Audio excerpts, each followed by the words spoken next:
Hello बच्चों, आज हम बिहारी लाल पर चर्चा करेंगे। इनके जीवन परिचय, इनके साहित्यिक परिचय, इनकी रचनाएं, इनके काव्यगत सौंदर्य के विषय में हम बात करेंगे। बिहारी लाल हिंदी साहित्य के रीतिकाल के एक श्रेष्ठ कवि, जिन्हें रीतिबद्ध भी माना जाता है और रीति सिद्ध कवियों में भी स्थान दिया जाता है। अगर हम बिहारी लाल के जीवन परिचय के विषय में बात करें तो रीतकाल के प्रतिनिधि कवि बिहारी लाल का जन्म सन 1603 ईस्वी में ग्वालियर के निकट बसुआ गोविंदपुर नामक गांव में हुआ था। आपकी किताब में बिहारी का जन्म 1595 ईस्वी के लगभग ग्वालियर के बसुआ गोविंदपुर गांव में बताया गया है। लेकिन विभिन्न साक्ष्यों के आधार पर जब हम अध्ययन करते हैं तो हम देखते हैं कि बिहारी का जन्म संवत की अगर हम बात करें तो संवत विक्रमी संवत, जिसे पूरा नाम है विक्रमी संवत होता है, यह ईस्वी सन से 57 वर्ष आगे होता है। यानी अगर किसी ईस्वी सन में हम 57 वर्ष जोड़ दें तो वह विक्रमी संवत बन जाता है, और किसी विक्रमी संवत से अगर हम 57 वर्ष घटा दें तो वह ईस्वी सन बन जाता है। ठीक है, तो संवत के आधार पर अगर हम देखते हैं अन्य ग्रंथों के आधार पर, तो बिहारी का जन्म विक्रमी संवत 1660 में हुआ था, ग्वालियर के निकट जो बसुआ गोविंदपुर गांव था। लेकिन आपकी पुस्तक में, आपकी किताब में सन 1595 दिया गया है।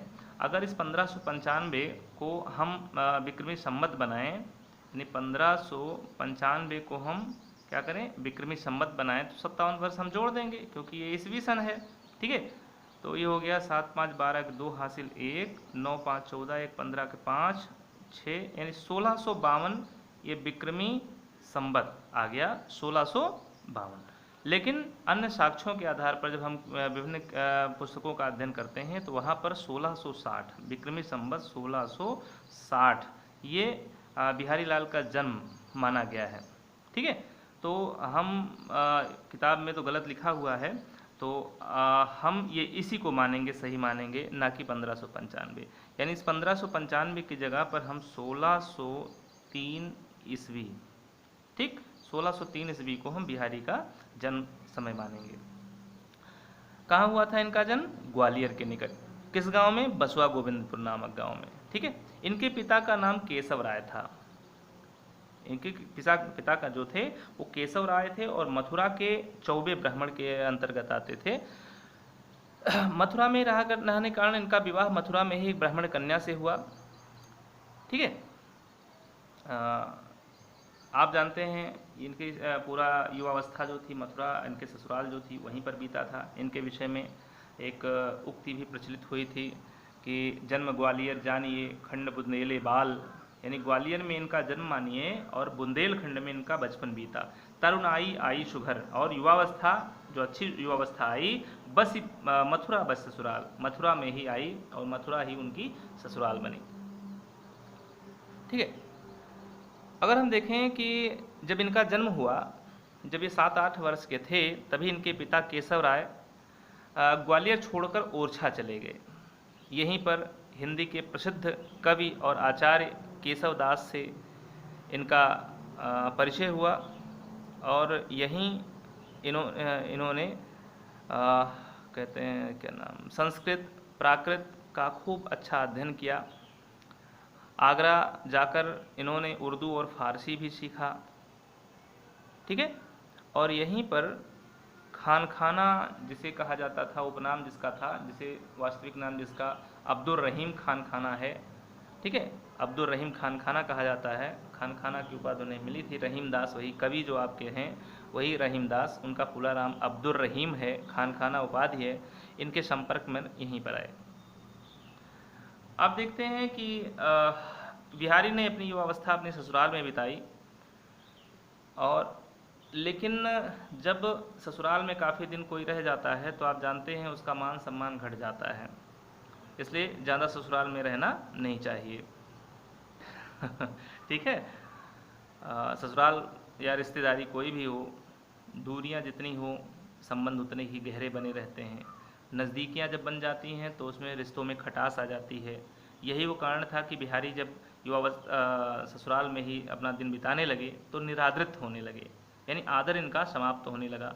और निरादृत जब हुए, जिनको लगा कि अब हमारा मान सम्मान यहाँ पर नहीं होता, तो यहाँ वहाँ निरादृत होकर मथुरा से ये आगरा चले आए और वहाँ से फिर जयपुर के राजा जय सिंह के यहाँ चले गए और उनके आश्रित कवि बन गए। ठीक है। जय सिंह की जो रानी थी, जिनका नाम था अनंत कुमारी, महारानी अनंत कुमारी, इनकी काव्य प्रतिभा से इतनी प्रभावित हुई कि इन्हें उन्होंने राजकवि के पद पर आसीन कर दिया, राजकवि भी बना दिया। यहीं पर कुछ समय रहने के पश्चात आपको यह बताएं कि जब बिहारी लाल एक दोहा सुनकर राजा जय सिंह को सुनाते थे तो एक दोहे के बदले में बिहारी को एक स्वर्ण मुद्रा इनाम के रूप में, पुरस्कार के रूप में इन्हें प्रदान किया जाता था, राजा जय सिंह देते थे। इस तरह से कुल मिलाकर बिहारी लाल के पास 719 स्वर्ण मुद्राएं, सोने के सिक्के इकट्ठा हुए। तो अब आप लोग बताइए कि बिहारी ने पूरे जीवन में, यानी जय सिंह के दरबार में जो पूरा जीवन उन्होंने बिताया, वो 719 स्वर्ण मुद्रा थी और हर दोहे पर उन्हें एक स्वर्ण मुद्रा प्रदान की जाती थी। तो अब आप बताइए कि बिहारी लाल ने कितने दोहे लिखे थे। हाँ, वेरी गुड, बहुत अच्छे, 719। कहीं कहीं 713 भी इनके दोहों की संख्या बताई जाती है, लेकिन 713 सही नहीं है, 719 ही सही है। और अन्य पुस्तकों में, ग्रंथों में भी 719 ही दिया गया है। आप लोग 719 दोहे ही इनके लिखे हुए मानिए। इसी समय राजा जय सिंह ने अपनी नवविवाहिता पत्नी के प्रेम पास में ऐसे उलझ गए, नई नई शादी हुई जय सिंह की, तो आप जानते हैं राजा महाराजा थे, राजकाज छोड़कर वह अपनी पत्नी के साथ प्रेमालाप में ऐसे मग्न हो गए कि राजकाज को भूल बैठे। तब बिहारी ने एक दोहा लिखकर राजा जय सिंह के पास भिजवाया और उस दोहे ने इतना प्रभाव जय सिंह पर राजा पर डाला कि राजा तुरंत रनिमास से भागे और आकर उन्होंने अपने राज्य के जो भी षड्यंत्र हो रहे थे, दरबार में जो भी षड्यंत्र हो रहा था, उनके सामंत उनके विरोध में जो खड़े हो रहे थे, उनको समाप्त किया, षड्यंत्र का कह सकते हैं षड्यंत्र को ख़त्म किया और फिर से राजकाज सुचारू रूप से करने लगे। वो दोहा था कि नहीं पराग नहीं मधुर मधु, नहीं विकास यही काल, अली कली ही शोभिध्यो, आगे कौन हवाल।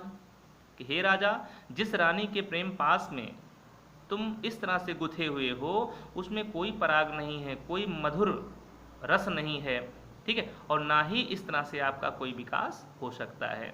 हे अली, अली माने राजा, कली ही शोभिध्यो, जिस कली के साथ आप लगे हुए हैं, विधे हुए हैं, सोचिए जब ये राज्य आपके हाथ से निकल जाएगा तो आपका आगे क्या हाल होगा। इस दोहे ने राजा जय सिंह की आंखें इस तरह से खोली कि उन्होंने बिहारी को अपने दरबार की शोभा बना लिया। इसी समय आगे चलकर देखते हैं कि पत्नी की मृत्यु के बाद, बिहारी की जो पत्नी थी उनकी मृत्यु जब हो गई तो बिहारी का हृदय भी भक्ति और वैराग्य की ओर मुड़ गया। अंत में वे महाराज जय सिंह से विदा लेकर वृंदावन चले गए और वहीं वृंदावन में ही संवत 1720 विक्रमी में, अर्थात सन 1663, हाँ सन 1663 ईस्वी में, जबकि आपकी किताब में भी 1663 दिया हुआ है, 1663 में इनका देहावसान हो गया, इनका निधन हो गया। 1675 विक्रमी में यहीं पर नरहर दास द्वारा शाहजहाँ से बिहारी का परिचय भी वृंदावन में ही कराया गया था। अगर हम साहित्यिक परिचय के रूप में देखें, साहित्यिक परिचय की बात करें तो बिहारी एक रस सिद्ध कवि थे, इसीलिए इन्हें रीतिकाल के सिद्ध कवियों में भी माना जाता है। बिहारी के एक दोहे, अभी आपको हम आगे बताते हैं कि बिहारी के एक एक दोहों में कई कई रस, कई कई अलंकार भरे हुए थे, ठीक है, इसीलिए इन्हें रस सिद्ध कवि कहा गया। इन्होंने श्रृंगारपरक रचनाएं लिखी जिसे सतसई में सम्मिलित किया गया। सतसई क्या है? सतसई, देखिए, सत माने 7, सई माने 100।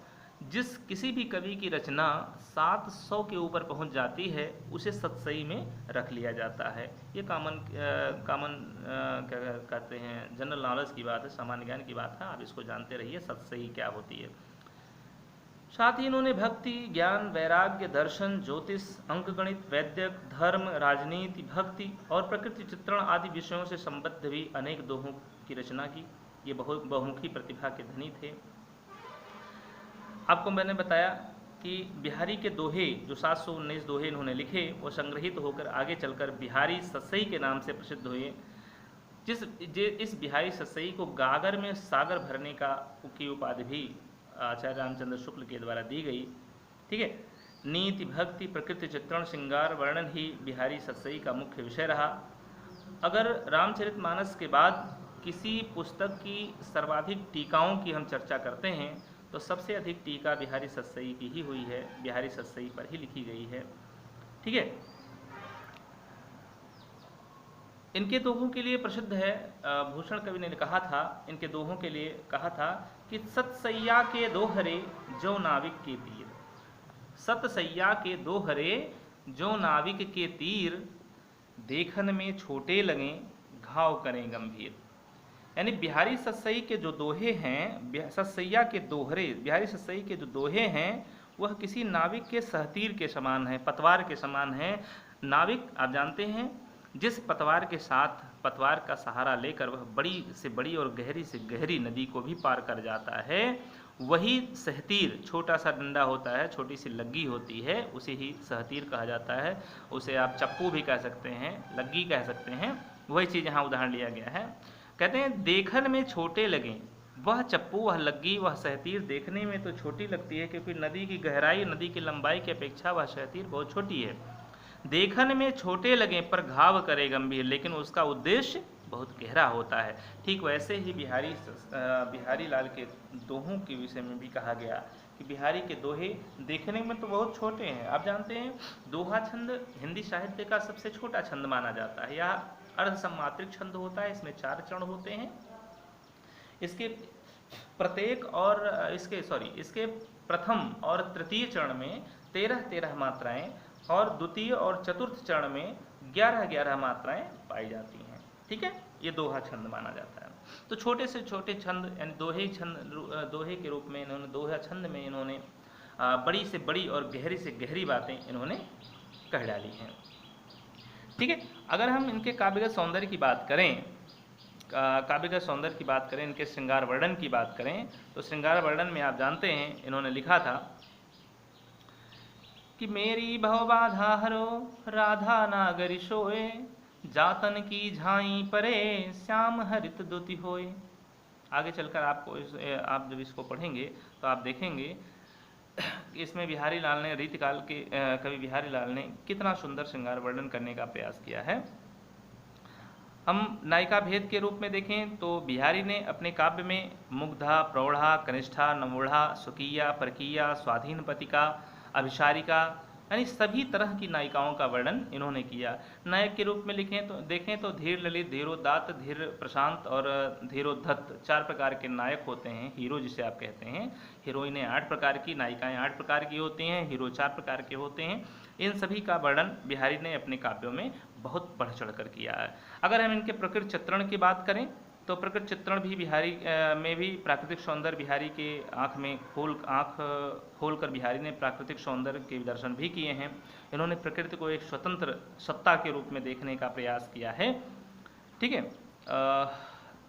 अब गागर में सागर की बात करें, यानी छोटे से छोटे चीज़ में जो अभी मैंने बताया कि छोटे से छोटे दोहे में बिहारी ने मतलब बड़ी से बड़ी बात कहने का प्रयास किया है। गागर यानी छोटी सी गगरी में पूरा सागर भरने का प्रयास बिहारी ने किया है, इनके दोहों के लिए कहा गया है। जैसे एक दोहा मैं श्रृंगार का आपको बताऊं कि दृग उर्झत टूटत कुटुंब, जुरत चतुरचित प्रीति, परति गांठ दुर्जन ही दई नई हरी। ठीक है। इसका अर्थ जब आप समझेंगे तो आप देखेंगे बिहारी ने इस छोटे से दोहे में बहुत बड़ी बात कह दी। जैसे दृग उर्झत, नायक नायिका की आंखें उलझती हैं, टूटत कुटुंब, तो उनके परिवार टूट जाते हैं। आजकल समाज में यही सब हो रहा है, यही सब परिस्थितियाँ पैदा हो गई हैं। उन सब चीज़ों को हमारे कवियों ने, हमारे विद्वानों ने अपनी पुस्तकों में, अपने ग्रंथों में बहुत पहले से ही उन सब सारी बातों को बता दिया है, आपको समझाने का प्रयास कर दिया है। श्रृंगार वर्णन को देखते हैं तो उसमें एक एक शब्द में पूरे पूरे भाव इन्होंने रखने का प्रयास किया है। जैसे कहा उन्होंने, कहत नटत रीझत खिझत मिलत खिलत लज्जात, भरे भवन में करत हैं नयन नहीं शोभात। यानी एक एक शब्द में एक एक पूरे वाक्य यहाँ पर बिहारी लाल ने भरने का प्रयास किया है। अगर हम इनके कला सौंदर्य के विषय में बात करें, कला सौंदर्य भाव पक्ष के कला सौंदर्य, हाँ कला सौंदर्य की बात करें तो इनकी भाषा की हम बात करते हैं। कला सौंदर्य में भाषा लिखी जाती है तो बिहारी की भाषा ब्रज भाषा है। कुछ कुछ शुद्ध और साहित्यिक ब्रज भाषा का प्रयोग इन्होंने किया है, लेकिन इनकी भाषा में अरबी, फारसी, उर्दू, बुंदेलखंडी आदि शब्द भी पाए जाते हैं। छंद के रूप में इन्होंने मुक्तक का प्रयोग किया, जिसमें एक ही छंद था, दोहा। शैली के रूप में आप देखते हैं तो मुक्तक शैलीकार हैं, ये मुक्तककार हैं। रीतिसिद्ध कवियों में इनका वर्णन आता है। अलंकारों के रूप में देखें तो अलंकार के प्रयोग में बिहारी लाल बहुत ही दक्ष माने जाते हैं। उपमा, रूपक, उत्प्रेक्षा, अतिशयोक्ति, अन्योक्ति आदि अलंकारों का इन्होंने खूब बढ़ चढ़ कर प्रयास किया है। और जैसे श्लेष अलंकार की अगर हम बात करें तो जिन्होंने लिखा, चिर जियो जोरी जुरे क्यों न सरे हैं गंभीर, को घट ए वृषभानुजा वे हलधर के वीर। यहाँ श्लेष अलंकार है। आप देखेंगे वृषभानुजा और हलधर में दो दो अर्थ निकल रहे हैं। आप जानते हैं श्लेष अलंकार क्या है? जब एक ही शब्द के प्रसंग के अनुसार कई अर्थ निकलते हों तो वहाँ पर श्लेष अलंकार पाया जाता है। ठीक है, जब एक ही शब्द पर चिपके हों अर्थ अनेक, श्लेष अलंकार होता वहाँ ये कवियों का लेख। ठीक है, एक ही शब्द पर प्रसंग के अनुसार कई अर्थ चिपके हुए हो। जैसे वृषभानुजा, जब हम वृषभ धन अनुजा करते हैं तो वृषभ माने होता है साण या बैल, अनुजा माने पुत्री, यानी बैल या साण की पुत्री अर्थात गाय। ठीक है, तो गाय हो जाता है। और जब हम वृषभानु धन जा करते हैं, यानी राजा वृषभानु और जा माने उत्पन्न होना, राजा वृषभानु से उत्पन्न होना, तो हम वहाँ पर राधा अर्थ लेते हैं, तो यहाँ पर दो अर्थ हो गया। ऐसे ही हलधर, हल को धारण करने वाला तो बलराम हो गए, हल को धारण करने वाला तो बैल भी हो सकता है, बैल भी उसका अर्थ निकलता है, तो दो अर्थ यहाँ पर हो गया। ठीक है, हिंदी साहित्य में स्थान, हम अंतिम टॉपिक की बात करते हैं कि हिंदी साहित्य में बिहारी लाल का क्या स्थान है। तो बिहारी एक बहुत ही बहुज्ञ और सच्चे कलाकार के रूप में हमारे सामने, हमारे इतिहास में आते हैं। ये अपने ढंग के अद्वितीय कवि रहे हैं। सौंदर्य, प्रेम चित्रण, भक्ति, नीति में समन्वय, ज्योतिष, गणित, दर्शन के निरूपण और भाषा के लाक्षणिक एवं मधुर व्यंजक के रूप में मधुर प्रयोग के दृश्य से बिहारी बेजोड़ कवि रहे हैं। आचार्य शुक्ल ने इनके दोहों के विषय में कहा कि बिहारी लाल के दोहे क्या हैं? रस की छोटी छोटी पिचकारियाँ हैं जो मुंह से छूटते ही होठों को सिक्त कर देती हैं, होठों को सिंचित कर देती हैं।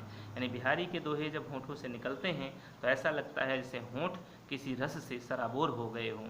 ठीक, तो ये था आपका बिहारी लाल का पूरा जीवन परिचय, साहित्यिक परिचय, उनका कला पक्ष, भाव पक्ष, हिंदी साहित्य में उनका स्थान। हम कल बिहारी लाल के भक्ति शीर्षक कविता पर चर्चा करेंगे, उसको पढ़ेंगे और उसका अध्ययन करेंगे। आज के लिए बस इतना ही। धन्यवाद।